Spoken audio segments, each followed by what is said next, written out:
This is Curtis Waters, and we're going to talk today about DSCR loans. So, who am I? So, I'm Curtis Waters. I've got 10 years of experience in residential real estate. I have an engineering degree and an MBA. Senior partner in a organization that has apartments and a portfolio of single family homes.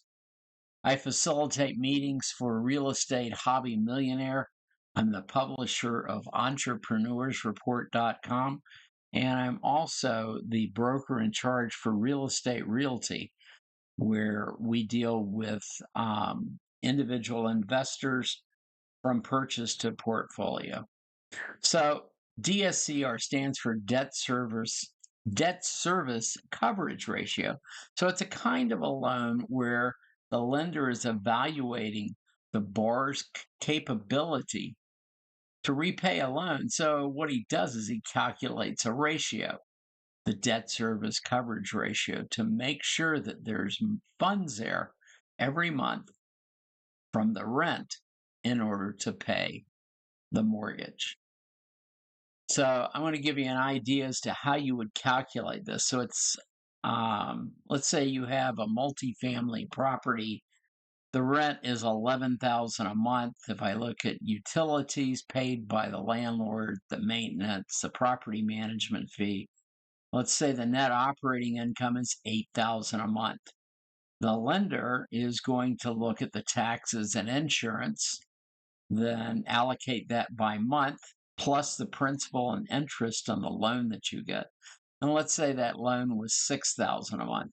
That would result in the debt service coverage ratio being 1.33. So that's net operating income, not rent, but the net operating income divided by the principal, interest, taxes, and insurance.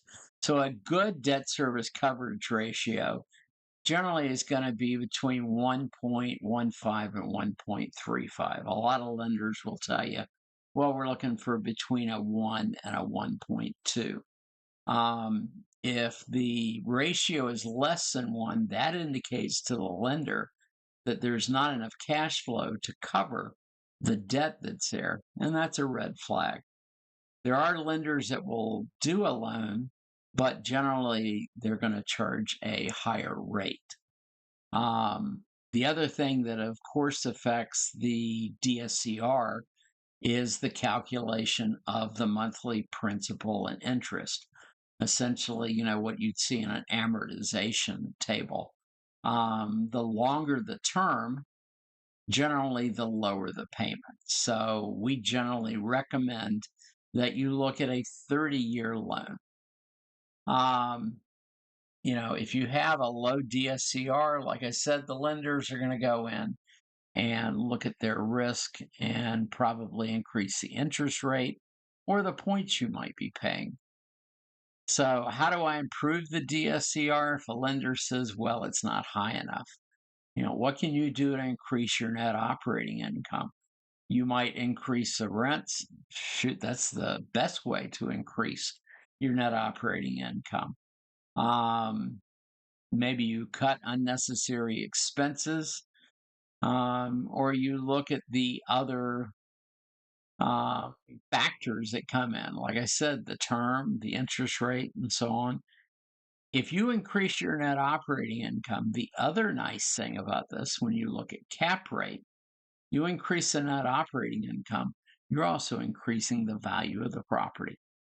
So most all lenders I've run into for rental real estate are using DSCR, the debt service coverage ratio. They don't have to, but it's a great way to go in and look at a borrower's ability to repay the loan. And these loans are typically commercial loans. The DSCR, that does impact your interest rate. If you went to a lender and said, well, my DSCR is 1.1, and then you want a 1.2, they're likely to give you a higher interest rate for that. New investors, Sometimes we'll have a challenge at getting a DSCR loan. The other thing I recommend is when you're shopping for lenders, talk to 20 or 30 of them. Some may say you need seasoning on a property, others don't. Some will shy away from new investors and others may not. So, how can you lower a lender's risk?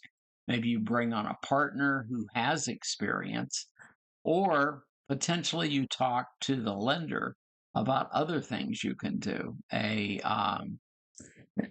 Maybe your property manager can assist with that. So, a lot of real estate investors, when they're getting started, they'll go out and they'll get loans that they get a conventional loan. It ends up the deed is titled in the investor's name and the loan is in the investor's name. And the criteria for giving them to you are based on your debt to income ratio. So let's say that you had a property that brought in $1,000 a month. The lender may not credit all that to you. Maybe they give you 75% of that. So at some point, you may reach a level in which I can't buy anymore with residential mortgages. So a DSCR loan would be a great opportunity for you to look at. So if you have multiple loans that are in your name, maybe you could consider rolling those into a DSCR loan. Those are typically given to an entity, like an LLC. If you put those loans into a DSCR loan, as long as you're making those payments, they typically are not going to show on your personal credit. So you can also use these DSCR loans. Of course, you can use them to buy one property. You can use them to buy an apartment complex.